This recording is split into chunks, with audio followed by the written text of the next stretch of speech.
Hello बच्चों, चलिए प्रश्न को पढ़ते हैं। हरे पादपों के अंतरापर्व क्षेत्रों में कोशिकाओं का दीर्घीकरण करके कारक होता है। प्रश्न के 4 विकल्प हैं। ए साइटोकाइनिन के कारण, बी जिबरलिन के कारण, सी एथिलीन के कारण, डी एंडोल एसीटेट अम्ल के कारण। इस प्रश्न की मुख्य अवधारणा है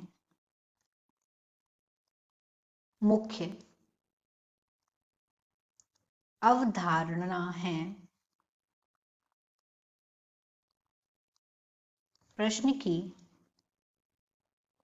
अंतरा पर्व क्षेत्र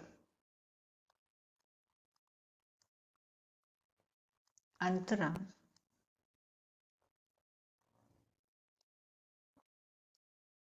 पर्व क्षेत्र। जैसे कि ये गन्ना है, गन्ने में इस तरीके से पर्व उपस्थित होते हैं, इसको बोलते हैं पर्व। ये भी पर्व है। और दो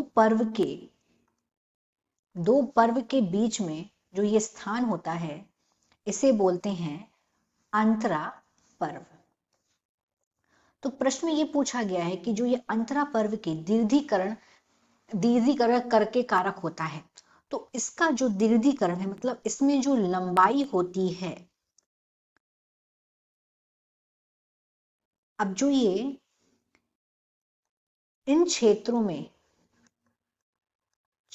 में अंतरापर्व क्षेत्रों में जो वृद्धि हो रही है, अभी वृद्धि क्यों होगी इसमें? क्योंकि इसमें कोशिका का होगा विभाजन। वृद्धि होने से कोशिका का विभाजन होगा, वृद्धि होगी तो लंबाई में वृद्धि होगी, लंबाई में भी इस तरीके से वृद्धि होगी। अब ये पादपों में ये वृद्धि, ये जो अंतरापर्व क्षेत्रों में जो ये लगातार वृद्धि हो रही है, उसमें जो कोशिका का विभाजन हो रहा है, जो लंबाई बढ़ रही है, इसके पीछे जो एक पादप हार्मोन इसके पीछे होता है, और उस पादप हार्मोन का नाम है जिब्रेलिन। इस पादप हार्मोन का नाम है जिब्रेलिन। यह एक पादप हार्मोन है, इसीलिए इसका सही विकल्प हो जाएगा बी। बाकी के विकल्प को हम देखते हैं। यहाँ पे ए में दिया हुआ है साइटोसाइन। तो ये जो साइटोसाइन के कारक क्या है? ये कोशिका विभाजन करता है। ये करता है कोशिका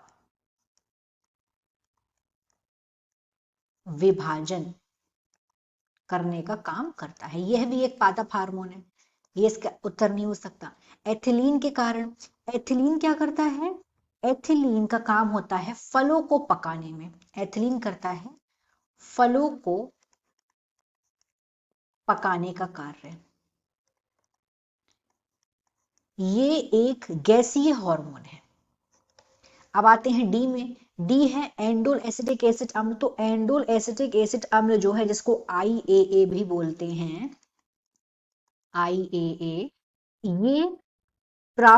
ये प्रारोह शीर्ष वृद्धि में कार्य करता है। ये भी इसका उत्तर नहीं है। तो दिए गए प्रश्न का सही विकल्प है बी, जिबरलिन के कारण।